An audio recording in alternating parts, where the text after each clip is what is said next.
আসসালামু আলাইকুম প্রিয় ভিউয়ার্স, আপনারা দেখছেন আউলিয়া টিভি। আর আজকে আপনাদের জিয়ারতে এনেছি প্রতাপচন্দ্র সেনের মাজার। হ্যাঁ, নামটা শুনে অবাক হচ্ছেন। এটি হলো আল্লাহর ওলি প্রতাপচন্দ্র সেন, যিনি ফুরফুরা দাদা হুজুর পীর কেবলা রহমাতুল্লাহ আলাইয়ের হাতে হাত দিয়ে তিনি হয়েছেন সুফি আব্দুল মোমেন শাহ রহমাতুল্লাহ আলাই।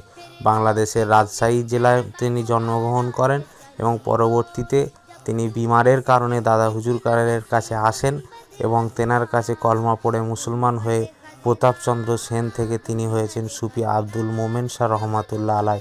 আপনাদেরকে নিয়ে চলে এসেছি পশ্চিমবঙ্গের হাওড়া জেলার মুন্সিরহাটেতে, আর আপনাদের দেখাচ্ছি সেই প্রতাপচন্দ্র সেন থেকে সুফি আব্দুল মোমেন হওয়ার ঘটনা। বিস্তারিত জানতে আমাদের ভিডিও ছাড়া আছে, আপনারা দেখতে পারেন। আর এখন আপনারা যেটা দেখছেন এটা সুফি আব্দুল মোমেন শাহ রহমাতুল্লাহ আলাইয়ের মাজার শরীফ। আপনারা জিয়ারত করুন, আর এরকম আরও ভিডিও পেতে আমাদের চ্যানেলটি সাবস্ক্রাইব